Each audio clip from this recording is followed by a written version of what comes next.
Hello, and welcome to And the Runner-Up Is. This week on the show, we'll travel back in time to the 47th Academy Awards, which awarded the films of 1974. Roman Polanski was in the Oscar race in a major way, thanks to Chinatown, a big throwback to film noir set in Los Angeles and starring Jack Nicholson and Faye Dunaway. The film had a major impact on the awards season, sweeping the Golden Globes and earning other accolades along the way, but it was The Godfather Part II, the sequel to the phenomenon that won Best Picture just 2 years prior, that stole its thunder and won Best Picture in the end. So why did Chinatown come up short? We'll explore all this and more as we discuss how the Oscar almost went to Chinatown.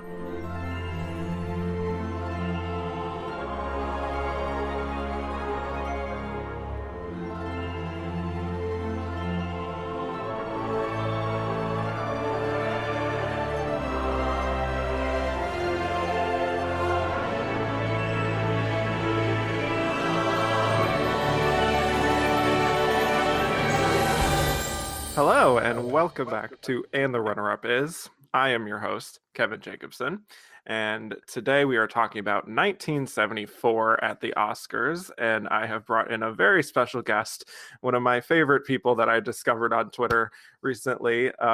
He is a writer for Rewire News. He is a filmmaker and an all-around great person at Twitter, Mr. Kieran Scarlett. Hi, how are you doing? Excellent. I'm Excited very to talk about 74? I'm very happy to be here. I'm a big fan of the show, and I was very excited when you asked me to be on. Oh, well, it's my honor.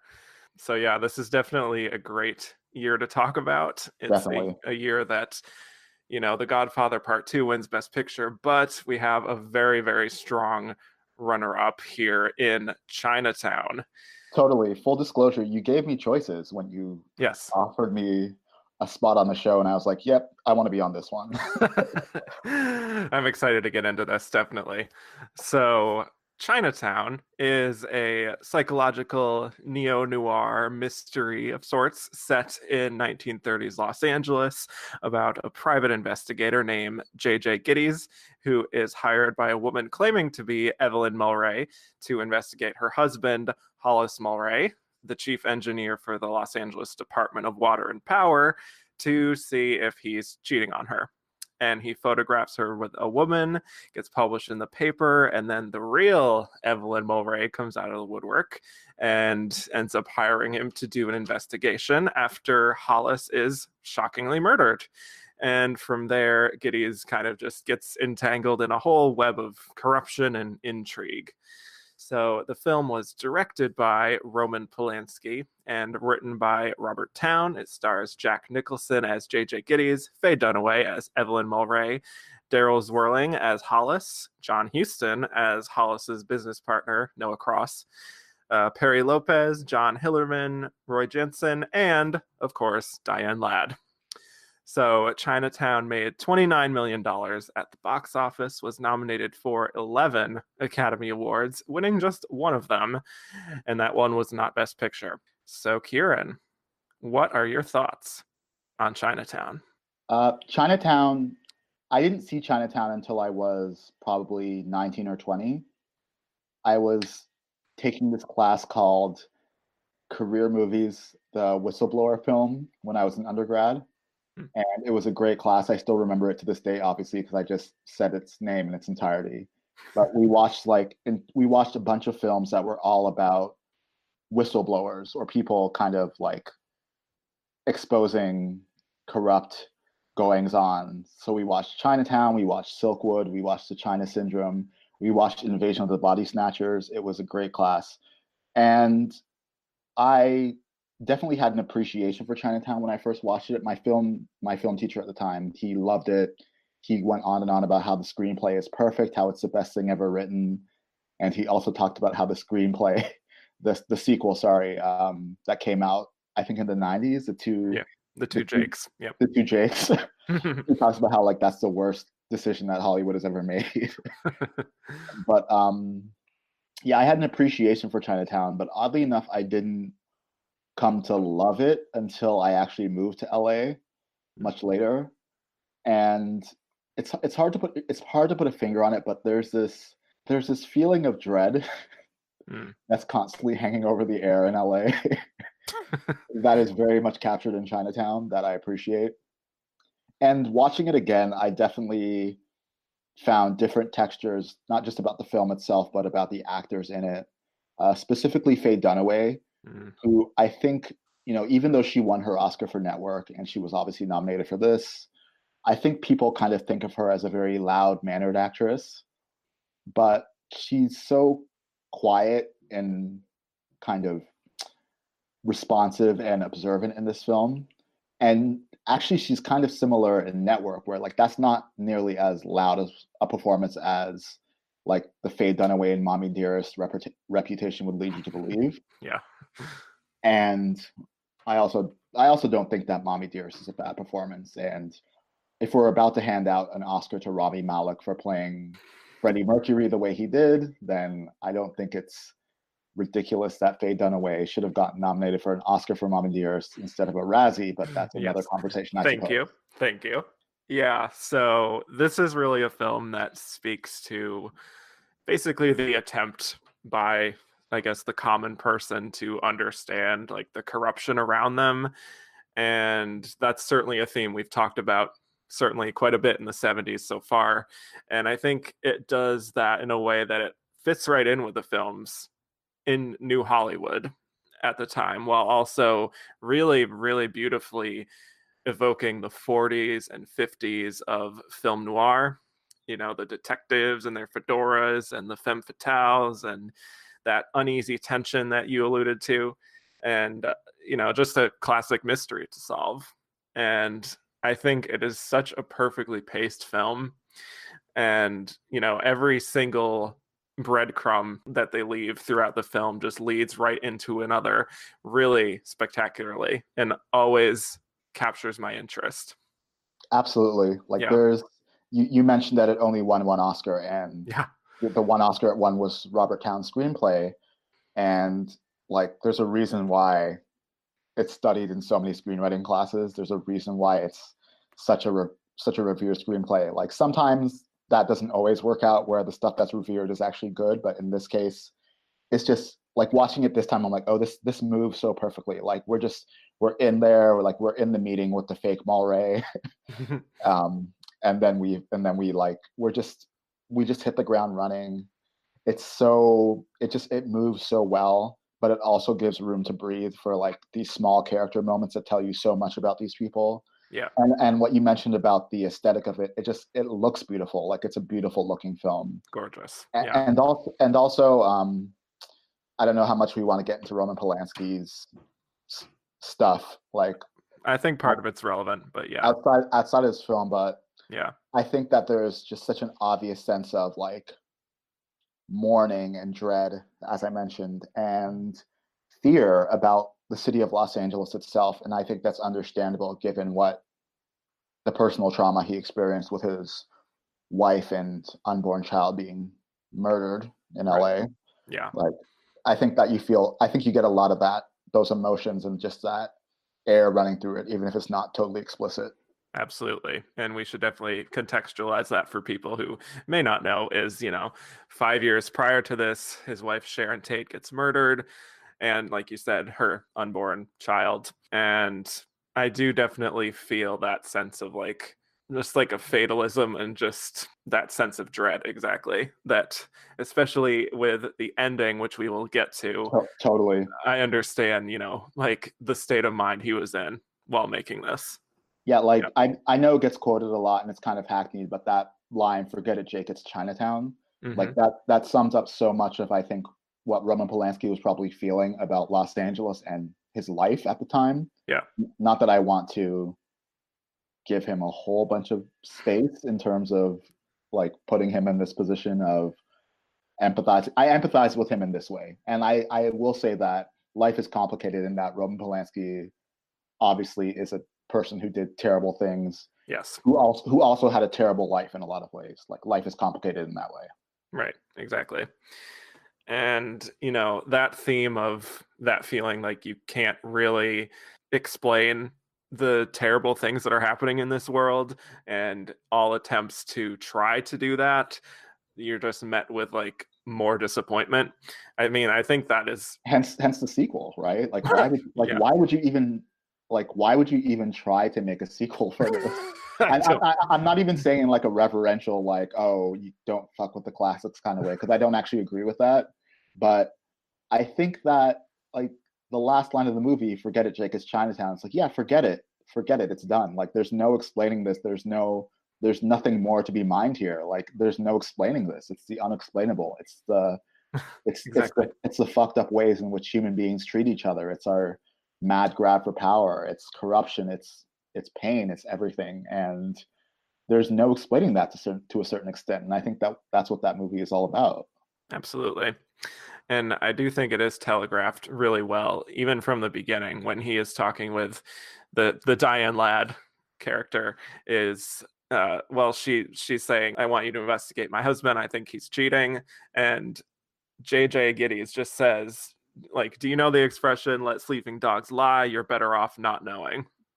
Right. So And in a lot of ways, he's right. And also, like, he's a like private investigator, and maybe it's hindsight in the fact that we are watching this movie that's iconic and we kind of know, but like watching Diane Ladd's performance, I thought it was so brilliant in that she's so obviously playing another person. like she, yes, she's so like, I think acting within acting in a movie is so fascinating to watch I because love it. Yeah. sometimes the actors nail it and sometimes they don't. It's a very difficult thing to do, I would imagine. I'm Hmm. not an actor, but I'm just speculating. But she nails it in that, like, she's so theatrical in that scene in a way. I mean, the movie itself is theatrical, it's stylized to a certain degree, but she's doing it in such a way where I'm like, something's off here. Like, it's like a hair off. Exactly. And he's not able to pick up on that in a way where I'm like, oh, this is going to come back to bite you. The fact that you didn't catch this Right. And is going to. that's actually an excellent thing we should talk about, is just how this character of JJ Gittes is presented, because he is always someone who is one step behind what's actually happening, and he makes a lot of mistakes throughout the film, and even things that the viewer might be ahead of him on, Mm-hmm. which I find to be really interesting as a protagonist. And I think it does help you sympathize with him more, at least. He's certainly not this invincible PI. Yeah. Yeah, it's funny. Like the movie's not broad enough to present him as like the bumbling Right. Ace Ventura character. I Hmm. don't know why that's my reference, but Sure. I actually know what I will say. I think Ace Ventura does borrow a lot from Chinatown, honestly. Interesting. Yeah. Okay. We don't need to get into that, but like, but I think that he's certainly he's arrogant, right? And he Hmm. thinks that he thinks that he knows everything, and like a man who thinks he knows everything usually knows very little. And I think the movie knows that. And also just like he's so, even in moments where like he's starting to unravel the mystery and like he thinks he has Evelyn's number, like he thinks he knows what's going on. It's like, oh no, like there are other layers to this that you're not even considering because Yep. you just so have your blinders on. You're so like, and also you're not able to conceive of more than one thing at a time. Like, you're so laser Right. focused, Yeah. which makes me think like, how did he get this reputation as this PI in Los Angeles, where he doesn't seem very good at his job, which I think works for the movie, and it's just another example of like straight white men failing upwards, I guess. Pretty much. Yeah. And I do think that Jack Nicholson is fantastic in this role. It's a role that doesn't uh I don't know if it doesn't allow him to be hammy, but he chooses not to be the over the top Jack that people know and love in this film, especially like One one of year the, later with One Flew Over the Cuckoo's Nest. Yeah. I was about to say, this is like one of the last times he would make that choice. Right, exactly. Which uh, I appreciate that Jack in small doses, I'll say. He's still, I mean, he's great, but I think in this he is consistently so captivating, just in all the little choices, the little facial tics he makes, the things he withholds. I think he does a lot of showing in this film without too much grandstanding that works for me. And look, you come to understand his past, I think, and what he's been through. just through his own mannerisms, I think. Totally. And that sort of awful, detestable, racist joke that he tells very early in the movie Mm-hmm. about the woman and her husband who's, I'm quoting, fucking like a Chinaman. No, Yes. that's not quoting. They didn't say fucking, but like I love that the way he delivers that joke and also the reaction and how all the reactions are directed. It's clear that like, oh, this is not great. This is not a great thing about him, that he thinks this is funny and that he thinks this is a good time to be telling this story anecdote. Mm-hmm. It's very revealing of that character in a way that I think works. And I think that Jack Nicholson underplays it brilliantly in a way that he maybe wouldn't later in his career. Right.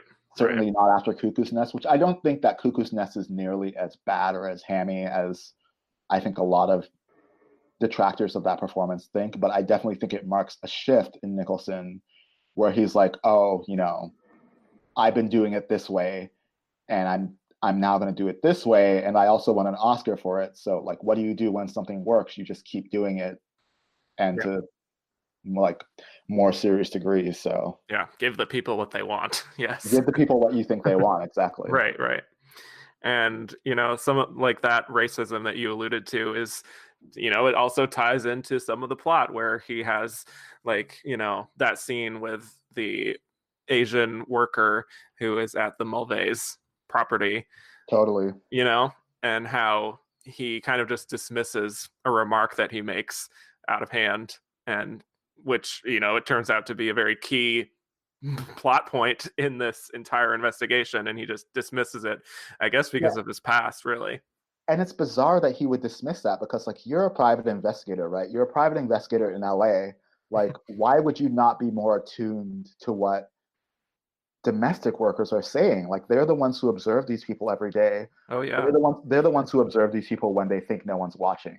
Mm-hmm. And like, if you're a private investigator in Los Angeles and you're not sort of at least quietly to yourself paying attention to what someone like that is saying about the person who you're supposed to be investigating, I mean, pack it up, go home, learn a trade. Yeah, exactly.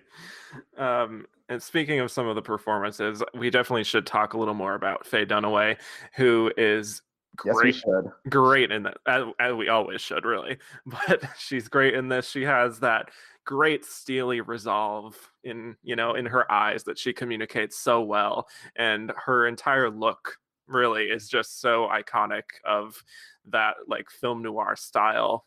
She fits right in with that style, and she also does have that wounded vulnerability type of thing from the start, where you do know that we're eventually going to learn about her past in a way that will be very unpleasant. Absolutely. And I think the poster for the film, which kind of features her face, but in this formless iteration where it's just like her features kind of surrounded by smoke, Mm-hmm. I think that perfectly sums up the power of that performance, in that I think more than Nicholson, she knows what that movie is, and she kind of gets the pain behind it, and she gets sort of the steely reserve, as you say, behind it. Yeah. And she so nails it. And like, if you watch this and then you watch like her in Network and her in Bonnie and Clyde, like, she's such a versatile actress, but you can see that like understanding of the material. Like, in each of those cases, like, people love to say, oh, she's over the top in Mommy Dearest. Mommy Dearest is an over the top movie. Like, it's not like she came onto that set and she's like, I'm going to make a decision to make this campy and hammy. Like, she knew what that movie was, and I think she knows what Chinatown is very well, and that's why she's so great. Like, I think we watch a lot of these old movies and we sometimes think in an interchangeable way because we're not living in the time, like, oh, maybe this actress should have played it, or maybe this actress could have played it. I can't imagine anyone else playing Evelyn Mulwray, not even Diane Ladd, who tried to. She wishes. Yes. And I love Diane Ladd. That's not shade. Of course, yes. We'll certainly get some more Diane Ladd a little later. Good year for Diane Ladd, and Faye Dunaway for that matter. She's also another Best Picture nominee. Yep.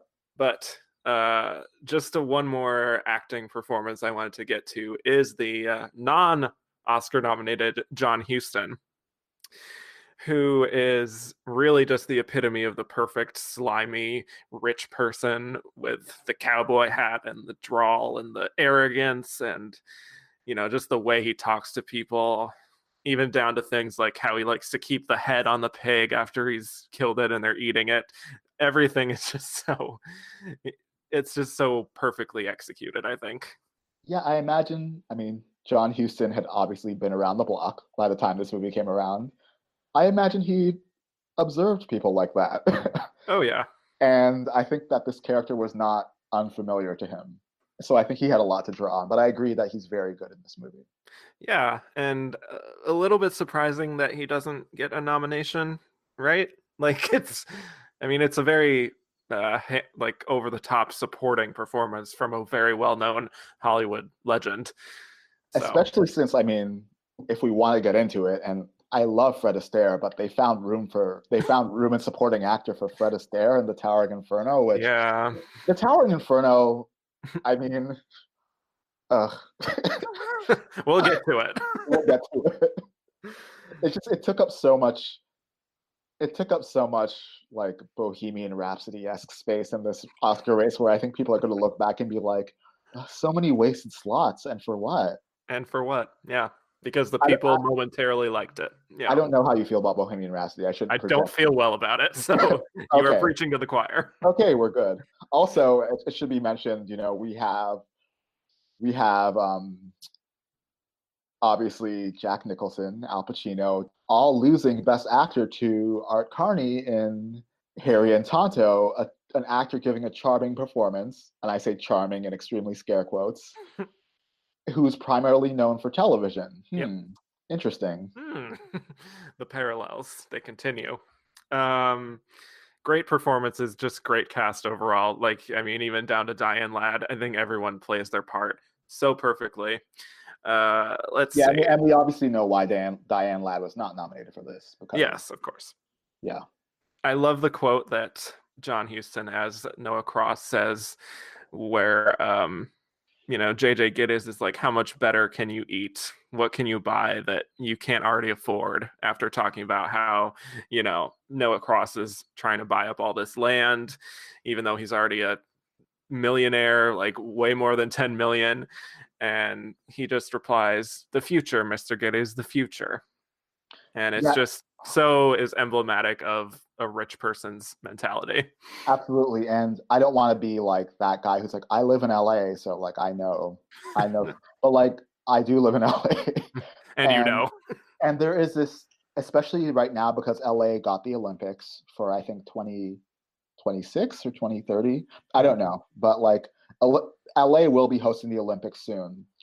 And the Olympics are known for like displacing poor and marginalized people in that town. And a lot of the people who were advocating for LA to get the Olympics were obviously like rich, property owners and rich landowners who could obviously build up property and, make money off of this, even though they already have all of the money. And like that was a lot of the argument where it's like, how much more money do you need? Like, how much better do you need to eat? And it's so funny, not funny, haha, more like funny, I'm going to cry now. right, like funny, tragic. Yeah. Like it's funny how prescient Chinatown continues to be because the wealth disparity that it's kind of hinting at, not hinting at, but it's very explicitly stating it's only gotten worse in a city like LA. And it's like the rich keep getting richer and the poorest of LA is just awful. And it's like how much more opulence do you need at the expense of other people living in abject poverty? Like how much more of that do you need when you already are living well? Yeah. It's such an important question that I don't think people who live like that have ever satisfactorily answered. Right. Yeah. And this is a film that certainly gets to that the rich will just get richer. There's corruption everywhere. Even people like, the police departments can aid and abet them and look the other way. Uh-huh. And it's just It's so truthful in its message in a way that is very sad, which is probably why, just to foretell our best picture talk is maybe why it doesn't succeed in that regard. But yeah. I think that, obviously the Academy is not made up of, it's not entirely made up of rich people, because like people are invited to join the Academy and careers ebb and flow. So it's not all rich people in the Academy, but it's mostly made up of wealthy working professionals in LA. And maybe this movie shone a mirror on them in a way that wasn't entirely comfortable for Oh, them. yes. Yes. We know how long it took them to finally embrace a movie that was even set in LA, a movie we will not mention on this show. It's Crash.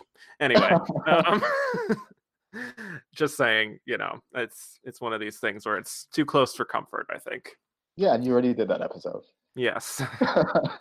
Oh, yes. So I did want to dive in a little bit more to the ending itself and talk about the behind the scenes things that went down with this. Sure. Because Robert Towne, the screenwriter, envisioned a bit of a more satisfying, I guess, ending for a mainstream audience that was very somewhat different from what we actually got, which was, I believe, a thing where Evelyn ends up killing her father and ends up in jail and, can't really explain the actual reason why all of this happened.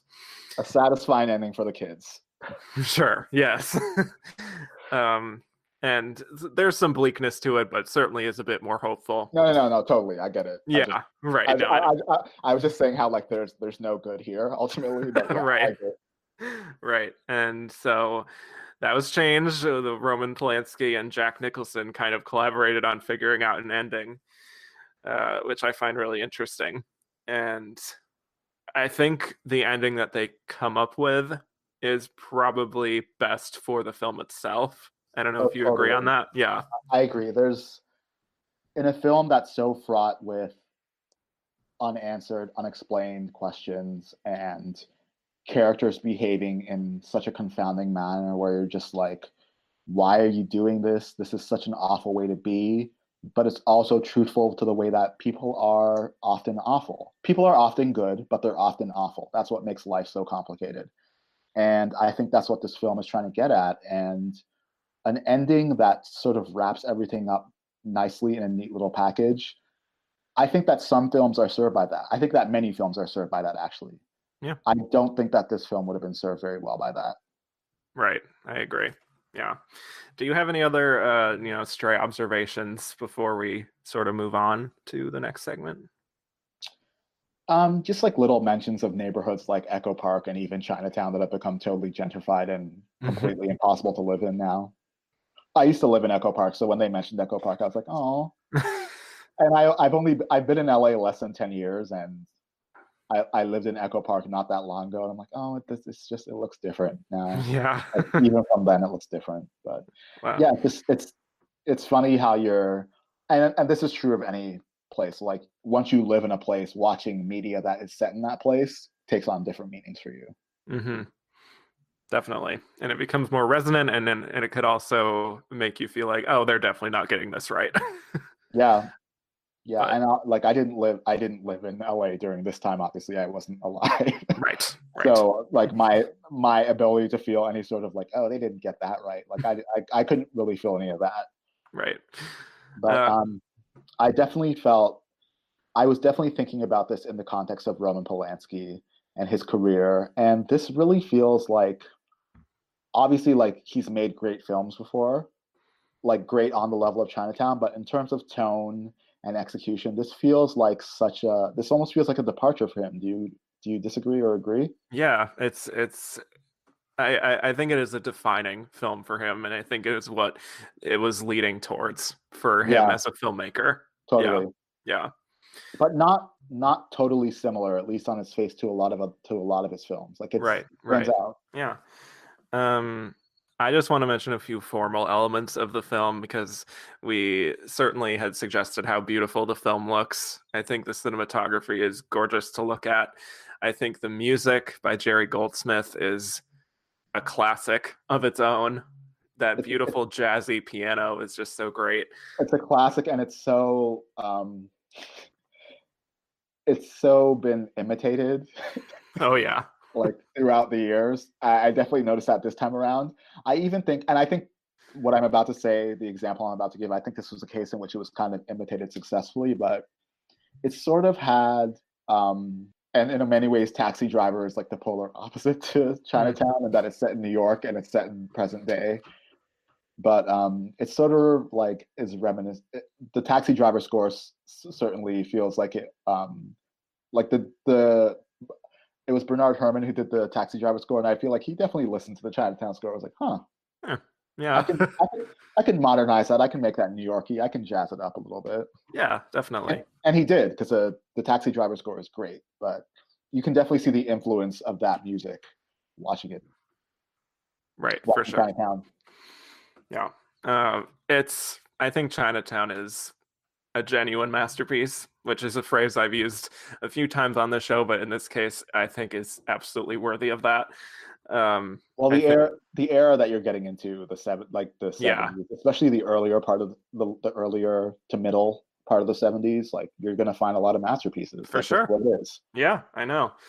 And it's one of these things where I just like keep throwing it around that it might lose meaning. But in this case, I agree. I think there are just so many from this era that are so like I've said, like with a few other films, is kind of evocative of the past, but also is so influential of the future that I Hmm. find it's really interesting to watch them, especially now, and how they continue to hold up. And this came out in 74, so this is 45 years later, and it's F still FYC Academy, give Best Original Screenplay this year to The Favorite. It'll look very, very good for you many years from now.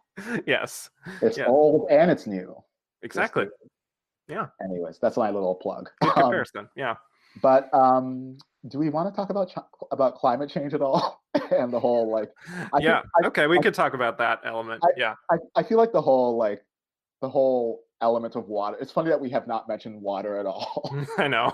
Because it's so backgrounded, and in a lot of ways, like the details of the corruption and scandal don't matter that much, Hmm.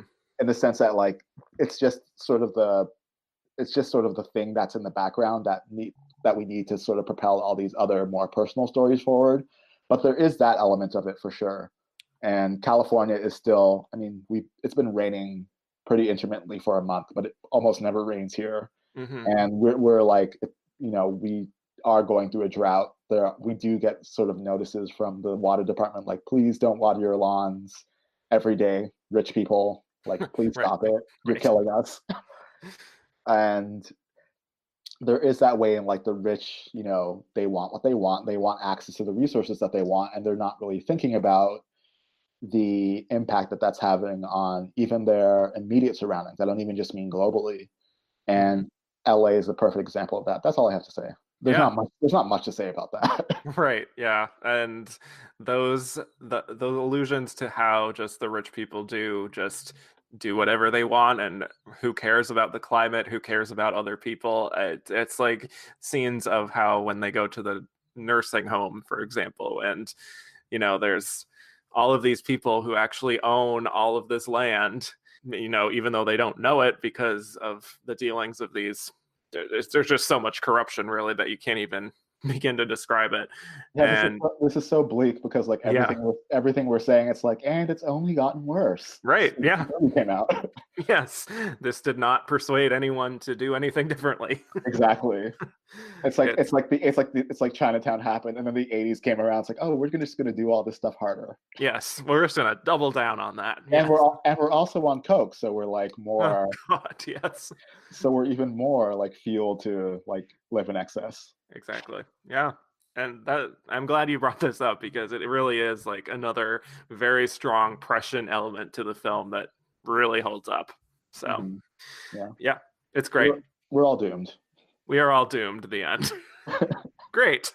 So unless you had any other thoughts, we can certainly move on to our next segment. I think we should. Okay.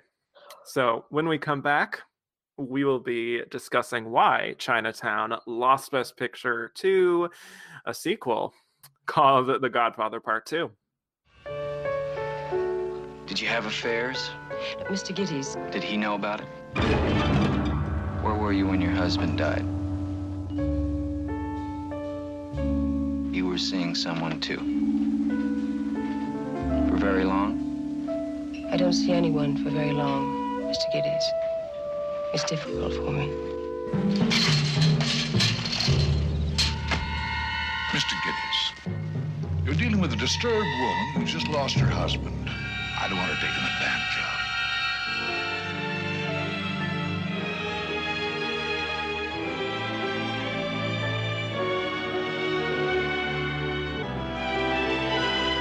The truth. I said I want the truth.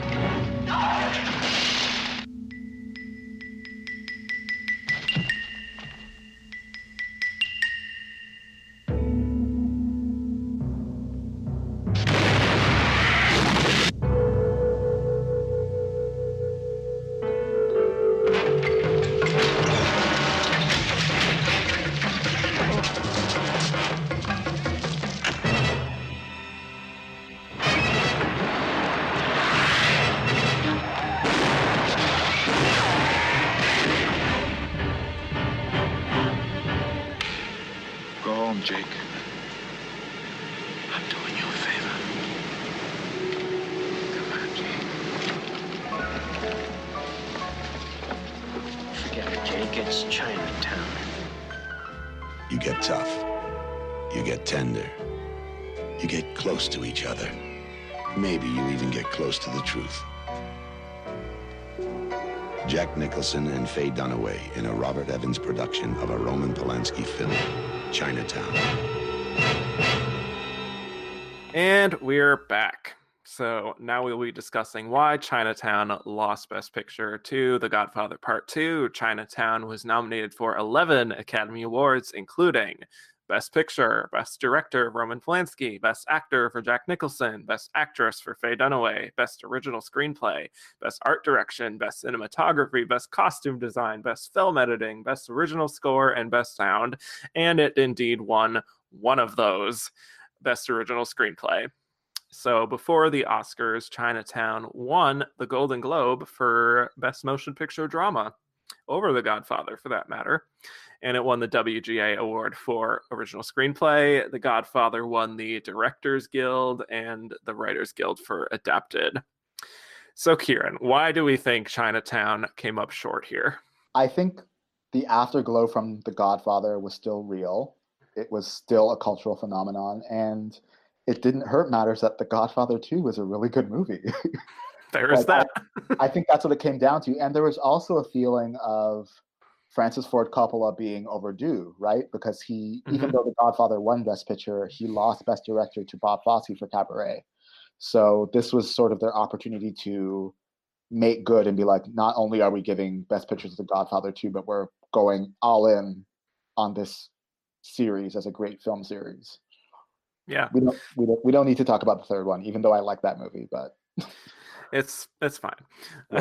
But yeah, I think there was definitely that afterglow effect. The Godfather fever was still going strong, and I do think that overdue sort of factor, especially for Coppola, really did.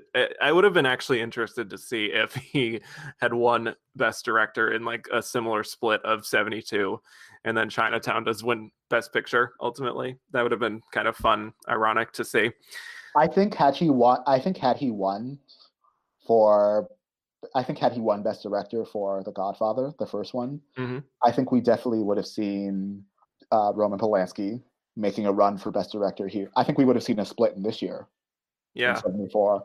I think that Roman Polanski or maybe even Bob Fosse, who, full disclosure, Lenny is my pick for Best Picture and Best Director this year. Oh boy, wow. Okay. But yeah, maybe Bob Fosse could have taken a run at it too. It's funny how like Bob Fosse and Francis Ford Coppola they can't stop running into each other. They are intrinsically linked. I love it. Yeah. Yes, they meet up 3 times this very decade, which is so fascinating. And all great films in all cases. Oh, for sure. Yeah. Yeah, I think like what we alluded to before, I also think the bleak ending of feeling like everything is hopeless probably didn't help the Best Picture chances for Chinatown, and I think The Godfather has The Godfather 2, which is just a big bowl of cherries. Yes. It's just a laugh riot. Yes. Yeah. It's no, but even though it does also have a somewhat bleak ending, I think it really is shocking and powerful and cathartic, maybe in a way that Chinatown isn't, And it's perhaps. grander in scale, right? Right. Oh, for sure. Yeah, I mean, we're going back and forth between 1900s Italy and America, and it's over 3 hours, and Hmm. all these set pieces. Yeah, I mean, there's a Yeah, lot there. yeah, and also not that. I mean, I only recently saw The Godfather 2, as in like the last 5 years. Hmm. Don't ask why, but I just it's already The Godfather 2 is already starting. It's already starting off at an advantage over Chinatown in many ways because we already know these characters. And even though Godfather 2 does still put in the work because it's a good movie, it doesn't have to put in as much work in terms of like building up a reserve of emotional investment in these characters. It just doesn't have to do as much work. Right. While at the same time, definitely deepening the characters and the relationships between them. Absolutely. I mean, Talia Shire, come on. Yes, absolutely. And even like Diane Keaton in the few scenes that she has in the film, Hmm. where she mentions the idea of like wanting to break the cycle essentially of just toxic men in this bloodline is really fascinating. Yeah, I almost like to joke that like doing the Godfather series and Reds is what like sent Diane Keaton screaming forever to romantic comedies. I mean, I don't blame her. Yeah, Especially since like from what we've come to gather, I mean, it doesn't seem like her experience on either of those films was great, right? probably not. Yeah. We talked about Reds quite a bit. I Yeah, don't know if we got into the behind the scenes as much, but Reds was rough for her, and yeah, you can tell. even if the Godfather wasn't like harsh working conditions for her, like that was a tough place to go emotionally, and three times for Yeah. sure. Yeah, and I wonder how much she felt about the second film. I'm like, in terms of screen time, there's Yeah. really not a lot there for her. And But it's funny how Diane Keaton is such an integral part of the Godfather series, mhm, but I mean, like as you mentioned, less so in this one in terms of screen time. But like Kay is still such an important character in that series, mhm. and it's weird that with all the acting nominations that series got, and all the praise it got for its acting, like none of that ever flowed in her direction, like I ever. know. Yeah, And she's quite good in those movies.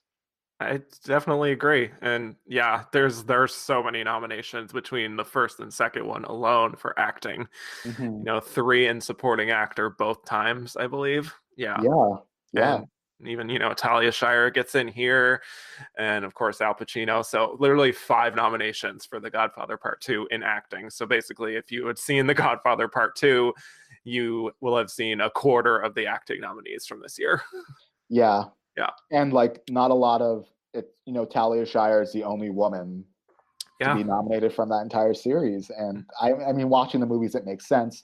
The movie's not very interested in the internal lives of its female characters. I will admit Certainly that. not. Yeah. And it certainly tries in part 3 with Sofia Coppola, but Yeah.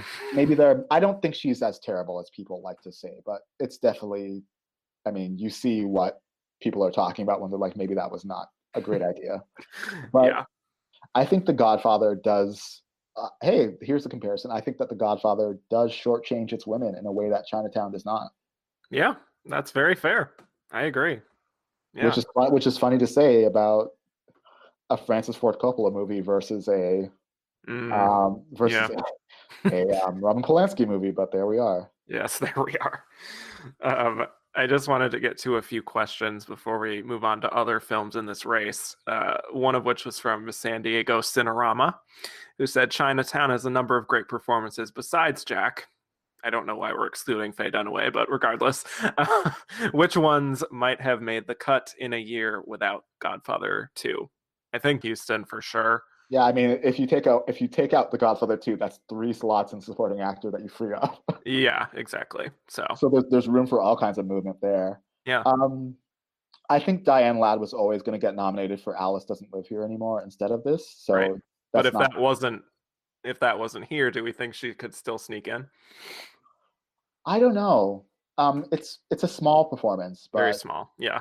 maybe. I mean, Best Supporting Actress this year. I mean, Ingrid Bergman won, Hmm. and that's not a great performance or a great movie. And like they even made room, even though I love this performance, but they even made room for something more like outre and outside of what they go for, like Madeline Kahn and Blazing Saddles. Yeah. So maybe there was room for Diane Ladd to get in for something like Chinatown. Yeah. Especially since like we see like, I mean, we saw it this year where Marina de Tavera got nominated for Roma because that movie had such huge coattails. Not because she's not great in that. Not to say that she's not great in that movie, but the fact that that movie was such a force in the Best Picture race and the Oscar race overall definitely helped her. So maybe it could have helped Diane Ladd with Chinatown. Yeah. I think she might have gone along for the ride. Yeah. Mhm. In the right movie at the right time, sort of thing. Yeah. Yeah. And then And she's very good in Chinatown. Like in the few scenes that she has, she's very affecting. You definitely, right, like you said, the acting layers that she does. Yeah. exactly. Yeah. A question from Ed Stevens said The Godfather 2 got 3 acting nominations in supporting actor, and none of them was John Cazale. What kind of grudge did the Academy hold against him? I don't know. I don't know. I wonder that too about Dog Day Afternoon. Yeah, And just talked about it. It's crazy that he doesn't get in for that either. like I don't know. I mean, I don't know. I can't The answer answer that. is I don't know. Yes. I mean, It's bizarre to me. maybe Meryl Streep knows, but I'm not asking her. Right. Yes. Um, he's fantastic in the film as Fredo. It's obviously a big Fredo-centric kind of film, and He's a very good actor who never got nominated, and it's such a shame that he, like, I mean, maybe they figured that he would have a lot of chances, but then he died so young. Yeah, It's just sad all around, the whole John Cazale of it all. it really is. And he is absolutely someone who is just that classic character actor type of role that I feel like, maybe in an older age, he might finally get recognized, like a J.K. Simmons type of thing. Yeah, I mean, and just beyond the Oscars, like one can't help but wonder what else we would have gotten from John Cazale Yeah, had he not tragically died so right. young. It's a shame. He was capable of greatness, I think, and yeah, that is absolutely a shame. Yeah, so I think the case of The Godfather versus Chinatown, despite both films being absolutely classics, it makes sense, I think, that even though The Godfather Part 2 is a sequel, which hadn't happened until then, that a sequel would win Best Picture, but Has happened since. since, yes, true. But it's just one of these things where, like we were saying, The Godfather was such a presence in this early 70s, and Totally. it was an event, really. It was an event film, and the fact that people were saying that this might actually be better than the original Godfather was another thing. So It is better. yeah, it's deeper. Yeah. I mean, sorry, I don't want to. I think it's better. I'm not saying it's objectively better. And it made a decent amount of money, right? Oh yeah. Not quite as much as the Towering Inferno, but Well, you know what? The Towering Inferno at least did not win anything big. You can say that. Yes. And I kind of like that terrible song from it that did win. So yes. God bless us, everyone. Exactly. Okay, so let us talk about the Towering Inferno, the big box office achievement of the year, another big event of this year. What do we think of this film? I think about that whole campaign during the Social Network versus the King's Speech, where it's like some films some films you watch and some films you feel, or whatever it is they said. Mm-hmm. And The Towering Inferno is definitely a film that you feel, in the sense that you feel all of the loudness and the everything it's throwing at you, and and also like it had a lot of stars in it. It's easy to see why this got nominated for Best Picture. I mean, it had Steve McQueen, Fred Astaire, Jennifer Jones, O.J. Simpson, Yep. Faye Dunaway. Faye Dunaway. William There- Holden. Oh yeah. Like, but at least they had the presence of mind not to nominate it for directing, Yes, that is true. and it didn't get a screenplay nomination, No, right. and it didn't win anything major. Yeah. It So did there. win for its beautiful song, We May Never Love Like This Again. Yes. So that's a thing. And what else? It actually wins film editing, which is a choice. I mean, that's a choice, but it's also easy to see why they would have made that choice. It's not. It's bad, but it's not it's somewhat understandable. Like, you know, I think that movies like that often just kind of sleepwalk to editing if they also happen to be in Best Picture. Right. There's a lot to. Yeah, I get it. But I mean, this is an example of a movie that actually deserved it, but it's almost like, you know, Mad Max Fury Road had all those nominations, right? right. So that did win editing, right? Yep. So like that makes, like, you can see why, even if it didn't deserve to win editing, which Mad Max Fury Road obviously did, why it still could have. And I think that's a similar case here. Yeah, there's so much going on between all of the action set pieces, the fire, everything. There's also so many like characters to keep track of and all of this stuff that it is a showcase for editing. And The Godfather 2 is not nominated. Yeah, I noticed this, and I guess I just had assumed that it would be because it is The Godfather, and it's just not here. We have Blazing Saddles, Chinatown, Earthquake, another disaster film from this year, The Longest Yard, and The Towering Inferno. I mean, yikes. Care to comment? Blazing Saddles is a great editing nomination. Yeah, it's inspired. It is inspired. Yeah. And it also wins cinematography, for that matter. Oh, God. Yeah. Which, I mean, The Godfather is not, you know, necessarily picturesque in its cinematography, but it's not nominated there either. That's so bizarre. Yeah. I mean, Godfather Part II, not nominated for cinematography or editing. Fascinating. Like, being not nominated in both those categories is usually a death knell for Best Picture. Yeah, which is why when we have Chinatown nominated for both, it's like, oh, you know, this could be our Best Picture winner. But then, yeah. I mean, I'm partial. I already said I think Lenny is a beautiful film. Like, I think Lenny looks beautiful. I think Lenny should have had cinematography walking away. But I also understand why Lenny didn't win anything.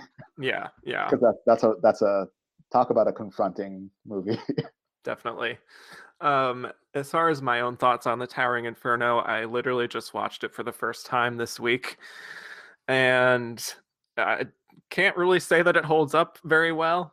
Fred Astaire is nominated for this. This was kind of his return in a way, and I don't really get why beyond just the story of him just being in, you know, this was like an overdue nomination in a way for him. So I guess there was that, but and you know what? I bet he came close to winning too. Probably because he wins the Golden Globe. And like, I bet he came close to winning in that like Sylvester Stallone way. Yeah, sure. Well, I think Sylvester Stallone is much better in Creed than Fred Astaire is in The Towering Inferno, but I think that like it was a similar thing where it was probably very close, but ultimately like the number of people saying like, no, we're not going to do this, like overpowered slightly. So you are going on record saying Sylvester Stallone is the new Fred Astaire. You know, I think Sylvester Stallone is, I don't know if you talked about this in your Rocky episode, because full disclosure, I'm a little bit behind on your podcast. Like the last one I listened to was Star Wars, I believe. Yep. And I like, Sylvester Stallone is not well liked in Hollywood. Right. Which is why I don't like all these Regina King comparisons that people are making to him. It's rude. Like, let's not go there, because everyone loves Regina King and she's great. Yeah. That's all I have to say. She'll Very win. different scenario. I agree. She'll win. I hope I don't eat these words. But yes, we are a week away from the Oscars, so this could age very poorly very soon. Oscars, give me something to cheer about. I know. But Fred Astaire, I think he won the Globe, as you said. I bet he was like just a hair away. And Robert De Niro was not like super well known at the time, right? Right. Yeah, not really. He was not. Although that's in retrospect, an undeniable performance that obviously should have won and didn't. Exactly. Yeah. And also, Robert De Niro doesn't even attend the Oscars in this year, so that's kind of interesting. Probably at a date or something. Yeah. He was quite the looker. Oh, yes, especially at this time. But yeah, interesting that he does actually manage to overcome not only vote splitting from one co-star, but two co-stars, Michael V. Gazzo and Lee Strasberg. Yeah. Mm-hmm. Yeah, although like that's a case where one clearly jumps ahead. Oh yeah, like, for sure. Like, he stands apart. Like he has a whole section of the movie to himself. Yes, exactly. So it's easy to understand that. Yeah. I want to talk about Best Actress for a moment because I think this is one of the best actress lineups of all time. It's incredible. Yeah. Mm-hmm. Like I know I mentioned Lenny already. I think Valerie Perrine is great in that movie. I think and I want to take something back because I said I would give Best Picture and Best Director to Lenny. But in the interest of spreading the wealth and also being more honest about how I feel, since Bob Fosse already has a Best Director Oscar for Cabaret, I would have given Best Director to John Cassavetes for A Woman Under the Influence. Yes. I think Jenna Rollins in A Woman Under the Influence is probably the best performance of all time. Like, yeah. in history for me. It is absolutely right up there. She is absolutely mammoth in that movie, and she should have won. I understand why she didn't. Look up that lineup; it's amazing. But that is an incredible performance. I can't say enough about it. I love that performance so much. Yeah, we can get into more of these thoughts in our little should have been a contender segment. Certainly, no, it's fine. It's fine. But yes, The Woman Under the Influence does get into director for John Cassavetes. That is the one. Actually, there's two instances of Best Picture and Best Director not lining up because only Chinatown, The Godfather, and Lenny are the three that share. And then The Conversation is obviously Francis Ford Coppola again. We can talk about The Conversation now. It only gets 3 nominations, which is pretty low, but is another great film about the paranoia of the 70s. And, it's very much in the air with Richard Nixon, just like All the President's Men. It's really quite timely and offers an excellent, excellent lead performance from Gene Hackman. It does. Yeah. And I also, who is not nominated, I know. I also think that we can't underestimate how much The Conversation probably helped The Godfather Part II, right? Sure. And that it's like, look at all this director has given us. Why that didn't help Steven Soderbergh win Best Picture for Traffic, I don't know, but it's like, look at all this director is giving us. Look at all he has given us. Like he deserves it. He deserves, as the kids say. Yes. And like The Conversation probably, because it didn't really win much of anything. Right. It probably really served as like a companion FYC piece in the Oscar race to The Godfather Part II, even though I'm sure Francis Ford Coppola didn't make it that way. But I don't love The Conversation as much as like a lot of people who I know do. But I think it's, I mean, I'm not counting The Towering Inferno because that's not a real movie, but like, of the movies in the Best Picture race that are like actual movies with filmmaking going on, I think that like The Conversation to be like my least favorite among those says how like great this Best Picture lineup is overall. Yeah, that's definitely, it would rank slightly below the 3 of Godfather, Chinatown, and Lenny for me, but still I think is very strong. And again, like I was alluding to, very, very much a 70s movie. Like very much so. It's so set in time. It's dated, but in a really, really, in a really great way. Yeah. Like it's not dated in the same way that The Towering Inferno is dated. Right. Yeah. And the little music riff that goes throughout the film is so great. Just a random detail that score that is in the film is so memorable for me. A lot of good scores this year, must say. Yeah. Yeah, absolutely. And even I just mentioned that The Conversation probably helped The Godfather, but I think that probably The Godfather 2 also helped The Conversation, because I don't know that The Conversation gets nominated necessarily if everyone's not already fawning over Francis Ford Coppola and like how amazing he is, which he is. But I think that kind of attention is not necessarily put on a movie like The Conversation. Right. And also, The Conversation is not by any means a box office hit. Absolutely not. Like, I'm reading this now, 4.4 million. Mhm. Yeah. Which That's even if you adjust for inflation, I mean, and look back, like that's not great. right. So, yeah, quite interesting. Not terrible. I mean, it didn't cost nearly as much to make, but it's not great. Yeah. And also features John Cazale, right? There he is again. Yeah, he was in so many Best Picture nominees, and like, wasn't he? Yeah, like every single movie he made was a Best Picture nominee. I mean, the man had great taste in project choices. If nothing else, you have to at least give him that. I mean, he's a great actor. You don't have to just give him that, but he's just like, what was the disconnect? Because he was there. He was in all of those movies, and all those movies that the Academy loved. I don't get it. I'm I like don't know. still stuck on that question that your reader asked, because it feels unanswerable. Because like, what was going on? I almost want to like dig into that and find out what his deal was. Was he like really prickly? Was he maybe like more, because with some of the more like New York based actors, right, a lot of them just really didn't cotton to a lot of Hollywood and their the Hollywood bullshit. scene, right? Exactly. Or like maybe it was that, because like you do have to play the game a little bit, right? Yeah, and he strikes me as someone who probably wouldn't be into doing that sort of thing. Yeah, like he already has access to like the greatest films that are being made, it seems. He's got a kick-ass girlfriend who's also making great films. Like, what more do you want? Probably. Maybe he didn't care. Yeah. I could understand not caring if I was John Cazale. Definitely. Yeah, it's bizarre, but still he leaves a mark on this whole decade. So Absolutely. This is from Ronnie Castle, who said, why was Gene Hackman not nominated for The Conversation? One of the best performances ever. Competitive year. Competitive year, and also let's not go nuts. But I mean, he's very good in that movie. I would certainly not. I don't even know if Art Carney is the one I would take out. I would probably take out Albert Finney, late Albert Finney, yes. Which sucks to say, because he's an amazing actor who sadly recently passed away, like last week. But yeah, like I don't.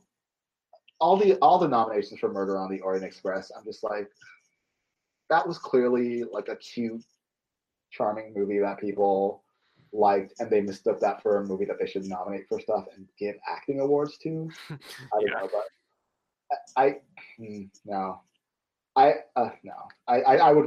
would happily swap Gene Hackman in for Albert Finney. I think I would too, sadly. Art Carney is like, he's pretty good in that movie. That's a thing that's frustrating about all this.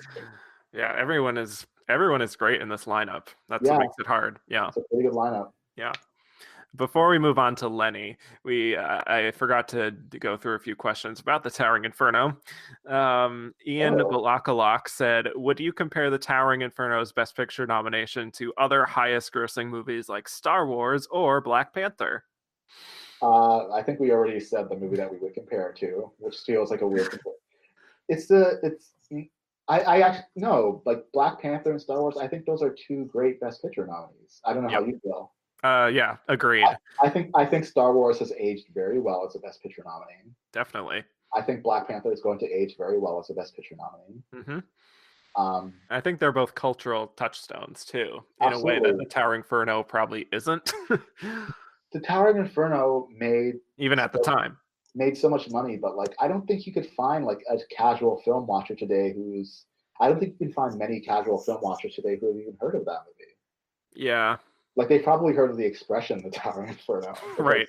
It's a memorable thing. Yeah. But I don't think that's not a movie that's not a remembered movie. It really isn't.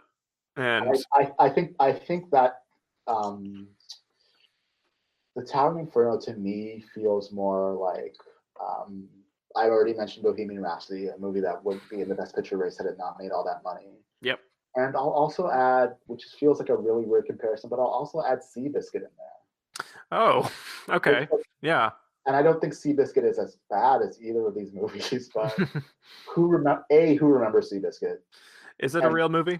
And B, who remembers Seabiscuit was a Best Picture nominee. Yeah. And was Seabiscuit in 2003 or 2002? Yep. 2003. It was in 2003, where it's not like there weren't other movies that they could have given that Yep. slot to. It's like they have this. It's like they give this movie they give these movies Best Picture nominations. They're obviously not going to win Best Picture, and they're not going to be remembered. So it's like, what was that for? The mainstream casual Oscar viewer or whatever, the mythical thing that John Bailey and company are chasing now. Yes, one cannot forget all of the millions of Oscar viewers who flocked to the telecast because Seabiscuit was nominated. Yes, finally the Oscars understand what we like. Horses. Horses, yes, we love them. Oh man. This is from Kevin Clowder, who said, Fred Astaire for The Towering Inferno. Why wasn't O.J. Simpson nominated instead? Kidding, but seriously, what the hell? I mean, is he really asking? I don't know. It's hard to say. But O.J. Simpson did not need to be nominated for anything ever. No. I'm talking qualitatively. although, did you know that he was up for the part of the Terminator, but they didn't want to cast him because they didn't think that anyone would buy him as a murderer? No, I did not. Well, Anyway. That is interesting. Anyway, but moving on. Yeah, I mean, we already talked about Fred Astaire in the Tower. Yeah, right, for sure. It's one of these things where he's back. It's a career nomination. Congratulations. The end. Yes. Now let's move on to Lenny. Yes. As you alluded to, one of your faves in this lineup, Bob Fosse, can do no wrong, especially in his filmmaking. He's great, and I feel like he doesn't get the respect that he deserves. No, yeah.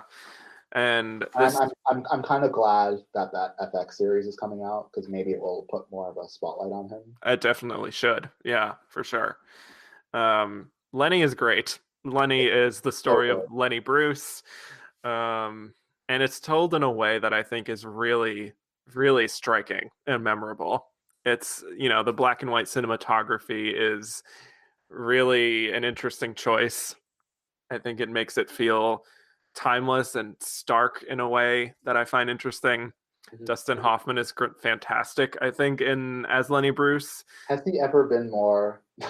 Maybe this says a lot about me. Has he ever been more attractive than he was in this movie?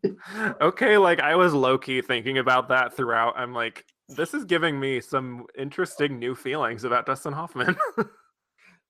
Who I don't mind, but he's not, he doesn't immediately light me up or excite me, but... Right, he's not leading man sex appeal, Dustin Hoffman. Yeah. No, but he's got a swagger in this movie. Oh, yeah. Yeah, for days. Yeah. And this movie is so also... I mean, I'm not questioning or arguing with why this movie didn't win Best Picture. It's a very abrasive movie. Yeah. And a departure for Bob Fosse. I think that shows how versatile he was. Mm-hmm. What do we think of Valerie Perrine? Oh, I think she's great. I think she would have been nominated in supporting today. Not that I think I think she's a lead, but I think that, we see lead acting performances more strategically nominated in supporting actress today. Oh yeah. So I think she would have been there, and maybe she would have stood a chance, especially against Ingrid Bergman. Yeah. I think they did not know where to go in that supporting actress category, so they're just like, we love Ingrid Bergman. Which is what makes me worried about this year. But anyway, yeah. I think that Valerie Perrine, she's great. It's a shame that she didn't. It's a shame that this didn't make her more of a star or make her more of a remembered icon, because it looks like she worked a lot after Lenny, but not in a lot of things that people recognize. She was obviously in Superman 2, but yeah, her career, this really should have led to a career takeoff, and maybe today it would have, at least for a few years. Yeah, because it's such a specific performance, and it so stands out from the pack of Best Actress nominees. Even though I think you could say that about all of them. Exactly. Yeah, they're also different from each other. Yeah. We got a question from Kyle Bailey, who said, do you think Lenny is as underrated as I do? Fosse and Hoffman's best work for me. That's what Kyle Bailey says. I don't know about Fosse's best work, because he's a great director. That's the thing about it. Yeah. I love all that jazz. I love Cabaret. I even love stuff like Sweet Charity, which is not a great movie, but I still love it. Yeah, I mean it's up there. I think it's probably Dustin Hoffman's best performance. Yeah. Although I love him, and I gather I have bad taste for thinking this, but I love him in Wag the Dog. But Okay. That's fine. but like that's not my favorite Dustin Hoffman performance. I just think Yeah. I just think that movie is very entertaining. But Mhm. yeah, I think he's great in this. I would have rather seen him win an Oscar for this than any of the two movies he won for, even though I like one of them. Mm-hmm. And you can guess which one probably. Yeah, probably. Yeah. Yeah, I mean, I think this is a great Best Picture lineup overall, outside of the Towering Inferno, which, you know, the past few years, I've been feeling like the Best Picture nominees all together have been great. But Yeah, here, it's sort of like, you know, in 2000 or even 2001, where, like, I think that the 2000 Best Picture lineup with Crouching Tiger and Gladiator. Aaron Brockovich in Traffic, and even Gladiator is not a terrible movie. I think that the fact that Chocolat is in there does not sink it so much, you know? Right. The fact that A Beautiful Mind won Best Picture and is in that lineup for 2001 doesn't change the fact that that's an amazing Best Picture lineup. Iconic. Yes. Yeah.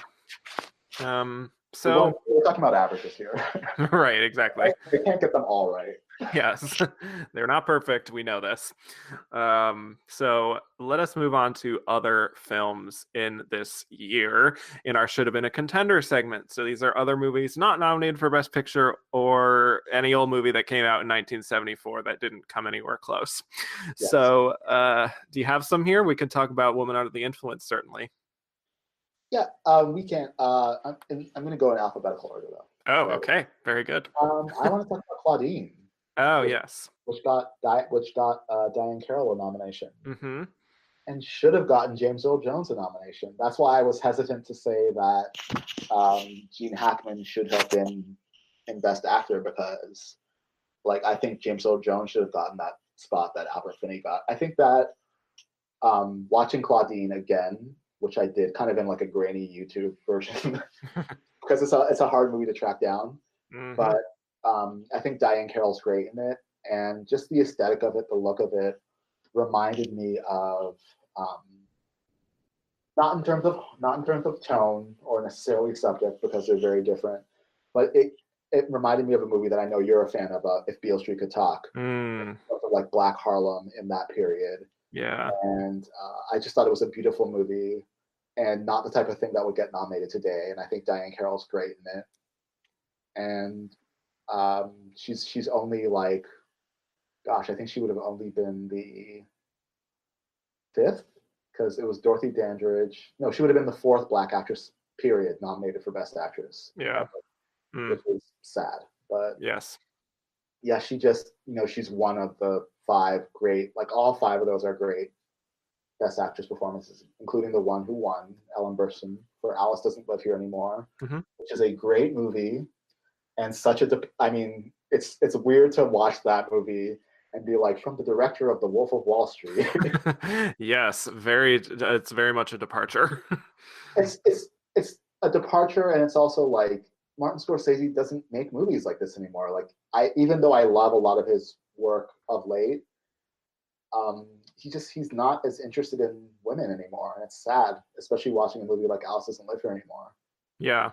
And I remember reading about how, like, Ellen Burstyn was really kind of in charge of this project and trying to find a director for this, and going to Martin Scorsese, she was like, how comfortable do you feel making this movie about a woman? And he's like, well, not very, but like, essentially, I want to challenge myself. And she said that was the right answer, sort of thing.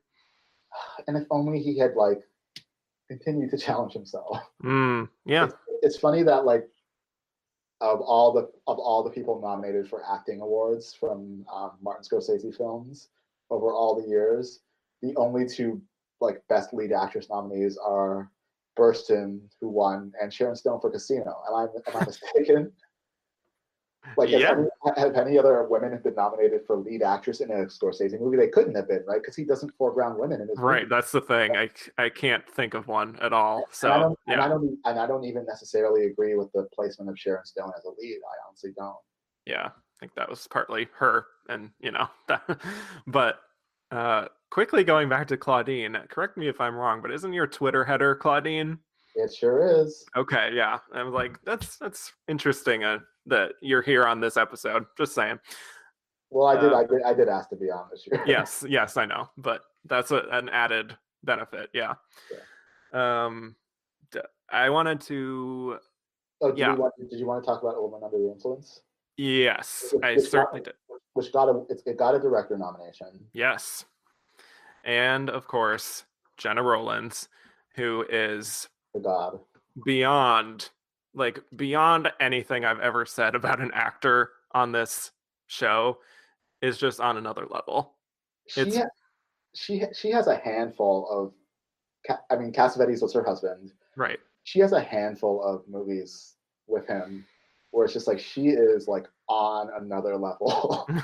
Like, I love her in Opening Night. I love her in Gloria.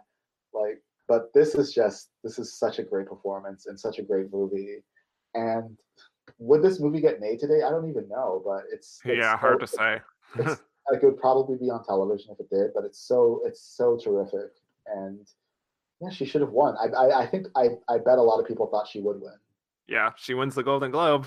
Yeah, she does. Once again, another departure between the Golden Globes and the Oscars, which didn't necessarily have like the best precursor relationship that it does now, but I'm yeah. looking at it. Doesn't look like she won many critics awards, which is shocking. Yeah. Yeah, I don't know. But I think as far as that particular race, as far as Ellen Burstyn winning over Jenna Rollins, I mean, it was time. It was time for Ellen Burstyn. yeah. And I also think just on the surface, the Jenna Rollins performance and the movie itself, I think would probably make some voters uncomfortable, Absolutely. just in terms of how raw and unabashed it is. I think Jenna Rollins, or a Jenna Rollins caliber actress rather, which I don't think there are many of those, but Yeah. I think an actress giving that kind of performance today would have won. Yeah. Like, she would have won everything. So you're saying we weren't ready for it at the time. I don't think they were ready for it, honestly. Like, there's a lot of ideas and there's a lot of presentations of womanhood and motherhood and just family and like society in general that are being presented in that movie in kind of a very matter-of-fact way. Oh yeah. I don't think a lot of people, like, a lot of it was true, but I don't think a lot of people were ready to deal with a lot of that. Right. And you have in comparison an Ellen Burstyn performance where she's, going off and doing her own thing, and she's a very complex character and likable in many ways, and it's also a great performance. So it's not like, yeah, if you have the less abrasive option, and I use abrasive in quotes because I would have voted for Jenna Rollins in a heartbeat. Yeah, same. But like, I think that if you have Ellen Burstyn there, who's also giving a great performance in a movie that's a lot easier to latch onto, like, why not? And Ellen Burstyn was overdue at that point, I think. Right. Because I'm sure there are people who think she should have won for The Exorcist, even though I'm sure a lot of voters were not touching that movie with a 50-foot pole. Well, what an excellent lead into a question we got, because this is from Greg Adams, who said, was Roland's performance too extreme to triumph, or did Ellen Burstyn have an IOU? Both Probably things. a little bit of both, yeah. It's never one thing. Right. Because these are just people, after all. They're just people voting, so they have many thoughts. Yes, exactly. And this is from Joey Gentile, who said, do you think the boycott called on by Ellen Burstyn for the actresses would help or hurt her win if this would happen today? Hurt. So this I don't know. Go ahead. Hurt? I think it would hurt. Yeah, probably. Especially since Ellen Burstyn was kind of known for being very vocal in a way that maybe people resented. Mm-hmm. So I think maybe that would have just accrued and people would have been like, oh, I'm just sick of her and her lip because it's the 70s and she's a woman. Yes, too outspoken. Yes. Yeah, and this is from Inside Oscar that I was reading before this about how she, again, did not attend the ceremony, just like Robert De Niro. And That she almost was, never happens today. That almost never happens. yeah, she was on Broadway at the time, and she was quoted as saying, "I won't win. I never do. I just get nominated." And she goes on to say, "There are so few decent roles for women these days. If you work, you get nominated." Which is funny because it's like, yeah, girl, you're right. But this year, like, have you seen your competition? Like, there's some great movies. Like, get Yeah. your life. Like, of all the years to complain about that. Like, if only like go to be like, I'm gonna hang out with all these actresses who like did that. Yeah. But it's funny, like actresses can't get away with that today. Like, I remember people were even, I mean, like, it wasn't a lot of people, but I even saw like some ancillary criticism in 2016 when Natalie Portman didn't go the year she was nominated for Jackie, where it's like she already has one and she's like 18 months pregnant. Yeah. Like, she's not going to win. Like, it's Yeah. fine.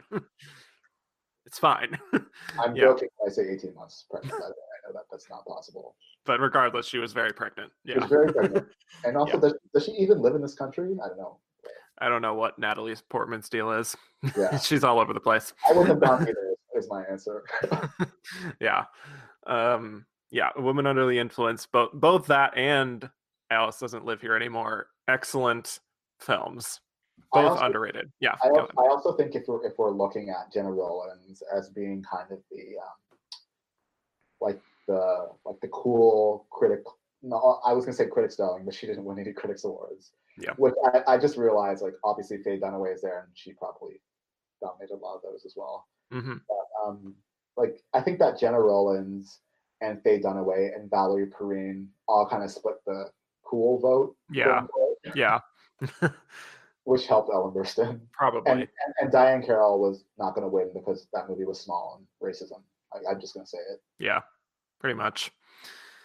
And I think there's perhaps an interesting comparison we can make to the Best Actress race of 2000, where Ellen Burstyn is nominated for Requiem for a Dream, which is a very, I suppose, abrasive type of film, and she ends up losing to a much more likable figure in Julia Roberts.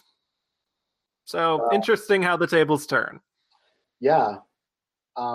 Yeah, I agree. I mean, I don't love Requiem for a Dream, and I don't love that performance, but I think that's definitely I think she's quite good in that movie. I don't think I think that a thing that people forget about Requiem for a Dream is that Ellen Burstyn's not in very much of it. Yeah, I know. That's true. And Julia Roberts is not only great, but she's in like almost every scene of Erin Brockovich. Yes. Yeah, it's definitely a fair comparison, in that it's an instance where, like, I think that Requiem for a Dream was just too much for the Academy in a way that it maybe wouldn't be today. Probably not. Yeah. Interesting. Like, I could see a movie like Requiem for a Dream landing like directing nominations and screenplay nominations. Oh yeah, for sure. And a supporting actor nomination, even for like someone like Marlon Wayans, who, like, in a way where it's like, oh, look what he can do when he's known for this, blah blah blah. Or Jared Leto. I mean, I said what I said. Yeah. Okay. Jennifer Connelly too. Yeah. I've mentioned the people from that movie I want to talk about. Thank you. That's fair. So we also have two movies from Mel Brooks that come out this year. Mm-hmm. As we know, Blazing Saddles and Young Frankenstein. Hell of a year for him, as well as Francis Ford Coppola. Yeah, two very well-known films, two of the most classic comedies of all time that people still know and love. And now people are starting to, I guess, relitigate Blazing Saddles a bit. Because, you know, people are saying it just turned 45. Rob Lowe had this comment on Twitter about how this wouldn't get made today.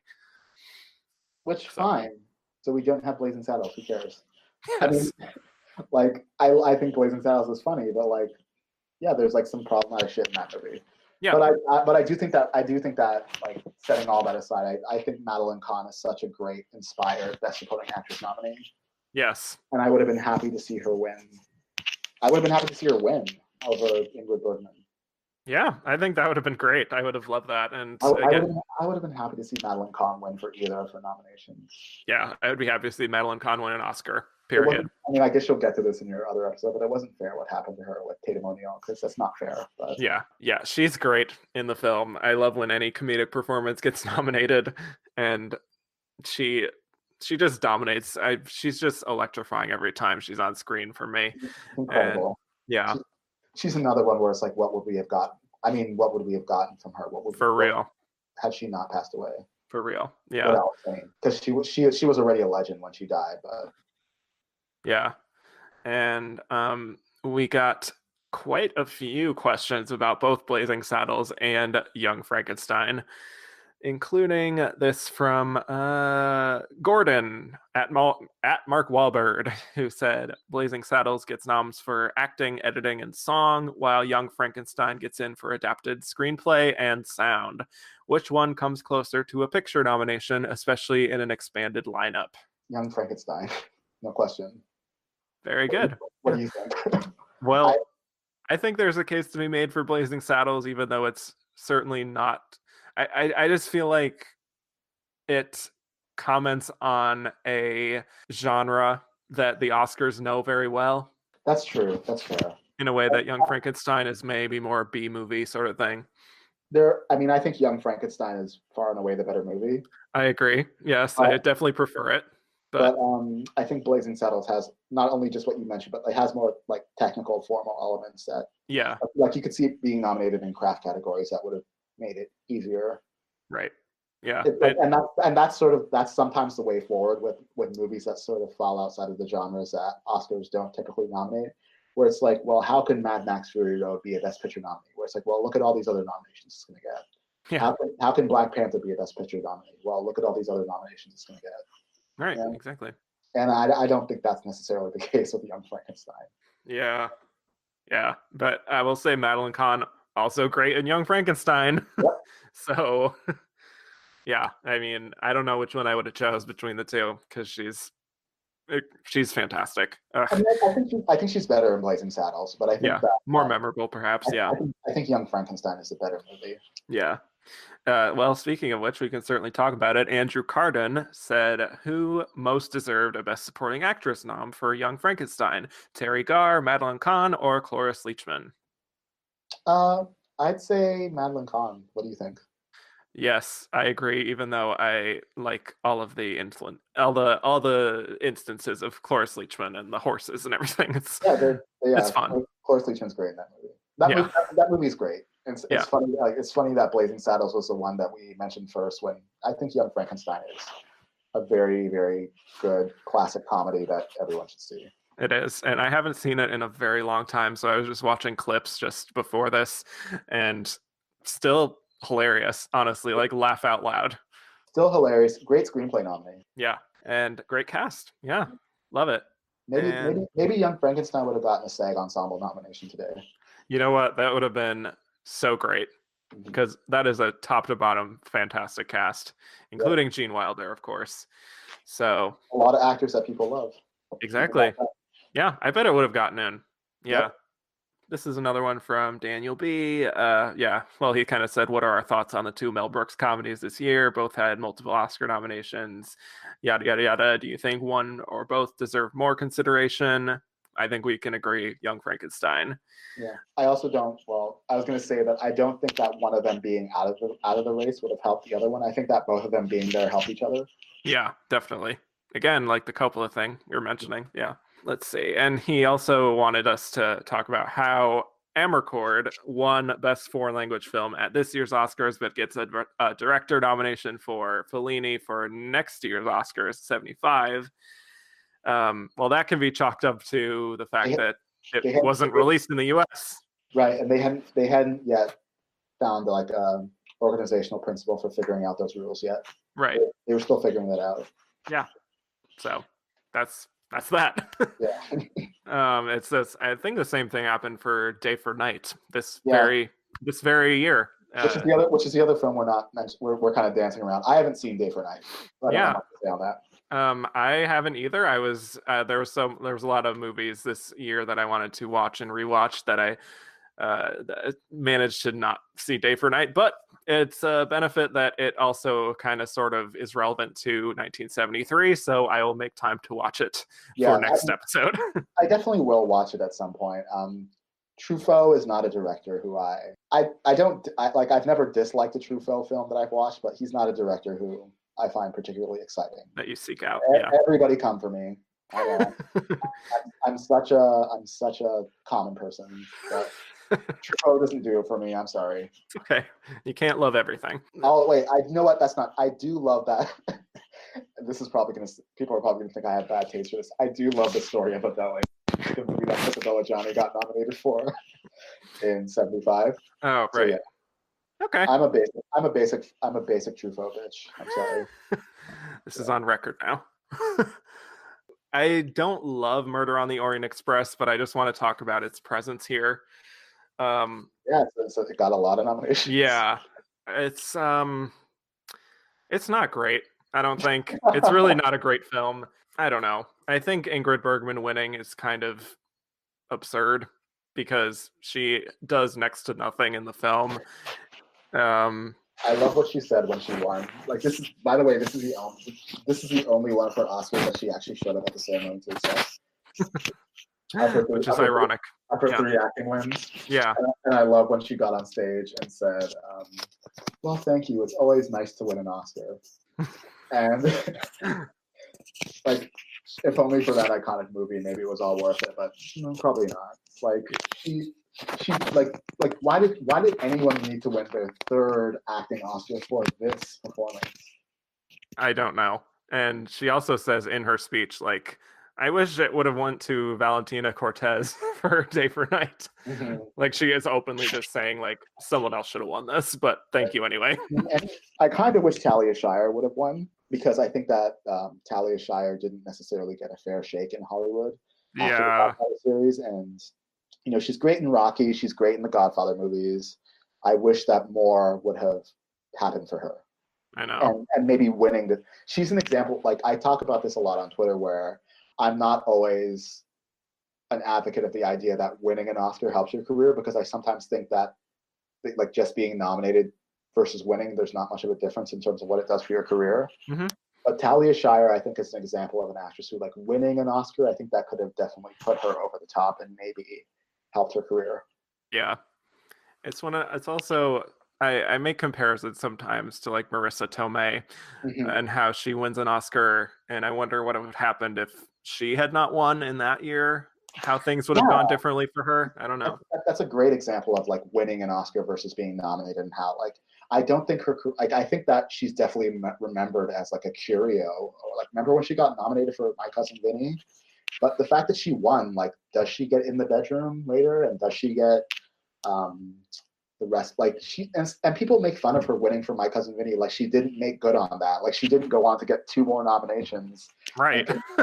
And continue to do great work. Yeah, it's so obnoxious.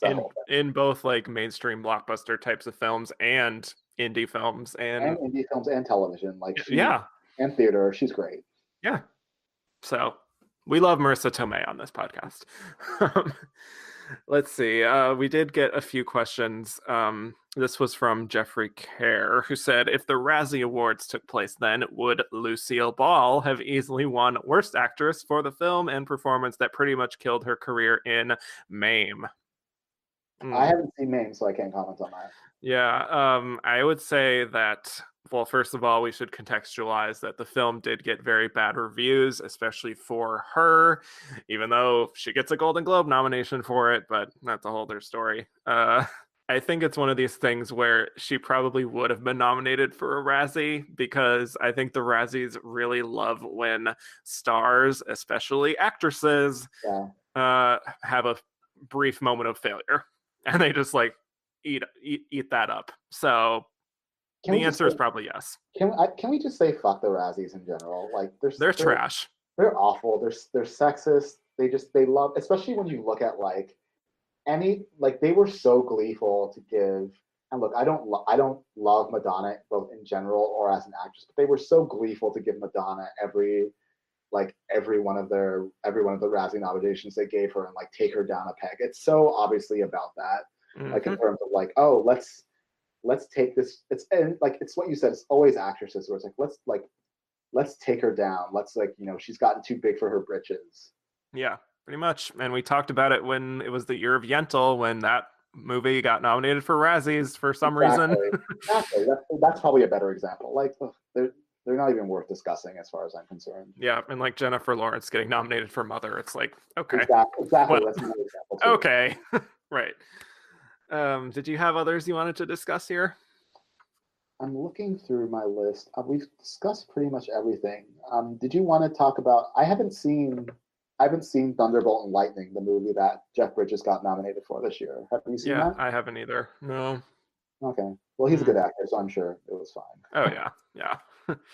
And I'm sure he was nothing to sneeze at in terms of looking at in that movie because he was quite the looker back then. Yeah, a lot of lookers. Yeah. I've said that expression twice now. So, it was directed by the Deer Hunter guy, Michael Cimino. Right. Yep. Stars Clint Eastwood. Maybe I'll take a look at that. The Texas Chainsaw Massacre comes out this year. Oh, that's true. Certainly not really a Oscar-friendly type of film by any means, but worth discussing. That's the type of movie where, like, I could see that being like a lone director nominee today. What do you think? Interesting. I don't know. Maybe that or like a technical nomination. Yeah. It's kind of ingeniously directed, that movie. Yeah. I could definitely see the director's branch appreciating it more than others. Because the reason I also brought this up, because we also got a question about it from Al Robinson, who said in 2012, Sight and Sound ranked the Texas Chainsaw Massacre number 196 on their top 250 all-time films. Do you think the film has earned the right to rank on the list, or was that too charitable? I think it's one of the best horror movies of all time. Yeah, so you can't. And I don't typically gravitate towards horror movie that's, I was going to say very graphic, but actually the Texas Chainsaw Massacre is not that graphic. The original, yeah. In terms of what it shows you, but like the title and what it's implying, and yeah, it's graphic in terms of its implications. Let's say that. Right, that's a good way of putting it. Which is not usually what I go for either. But and also I hate the way they spell chainsaw in that movie in the title. Yeah, broken up. Yeah. But yeah, I think it's a great movie. Yep, unrelenting. Yeah, it's a great movie that I don't need to watch very often. That's fair. Oh, the original Swept Away came out this year, which was remade starring Madonna. Speaking of which, yeah, that's the thing that happened. Have not seen it. Can't say. I hear the original is very good though. Yeah. Really quick, one of the more high-profile films of this year that people were expecting to get nominations, at least more so than it did, was The Great Gatsby. And this is the Robert Redford, Mia Farrow version. It was a very... that movie's bad, though. Yes, I know. I'm not saying it's good. I'm just saying it's notable in this year. I said that with such childlike confusion. Oh, but it's horrible. Yeah. That's not a good movie. No. I would argue there has never been a good adaptation, and that's very sad. Yeah.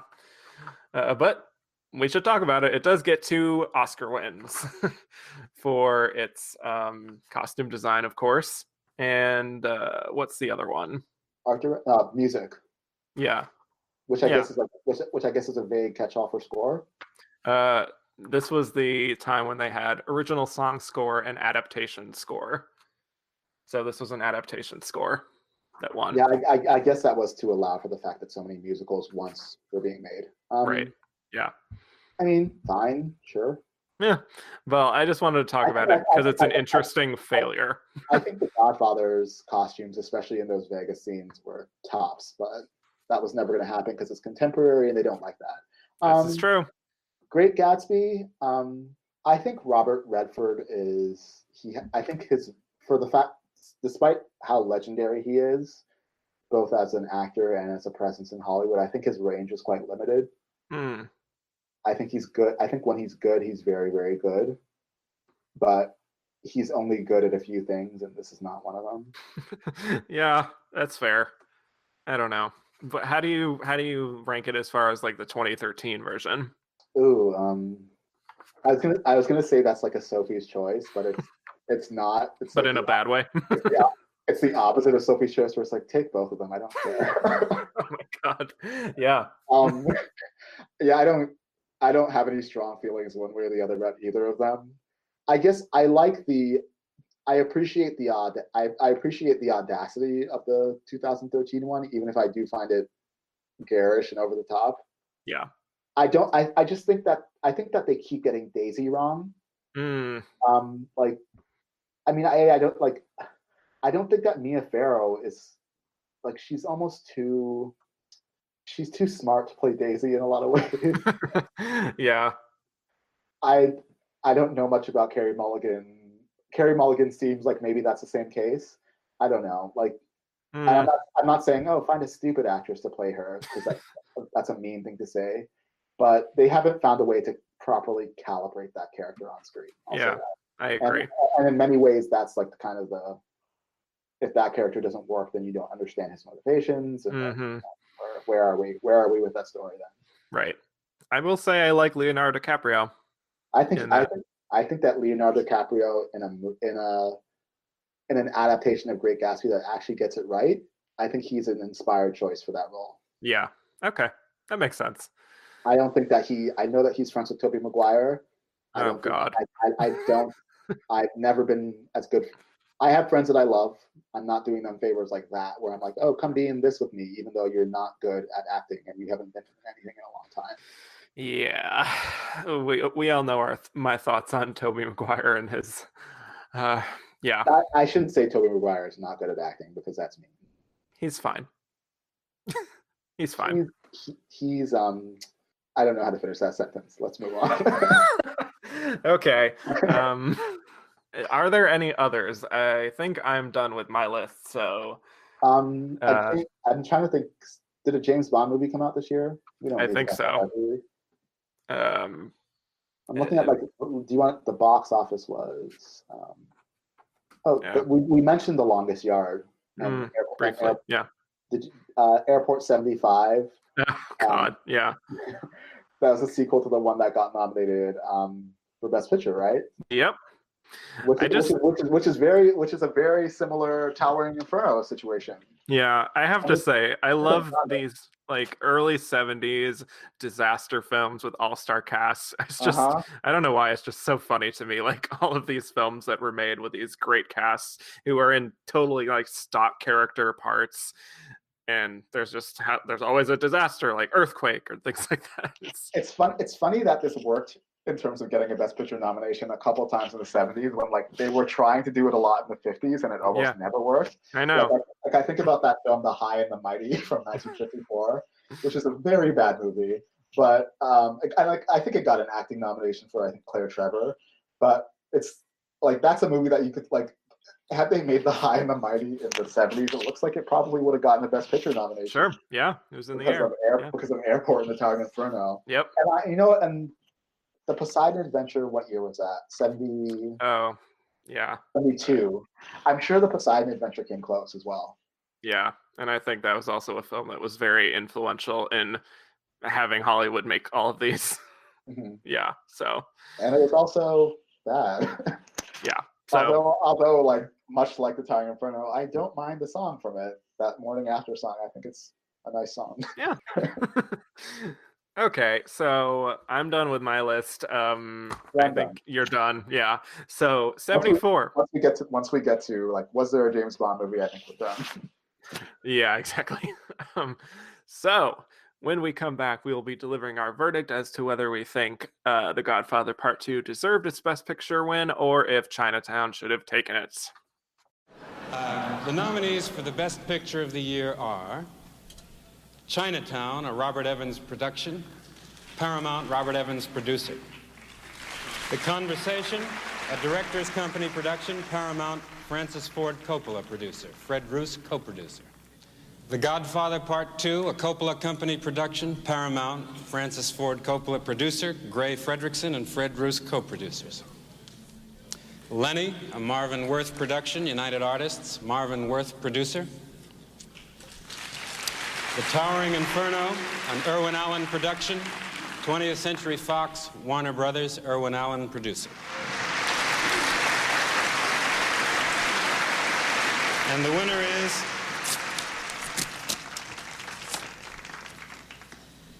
Godfather Part II, Francis Ford Coppola, Gray Fredrickson, and Fred Lewis.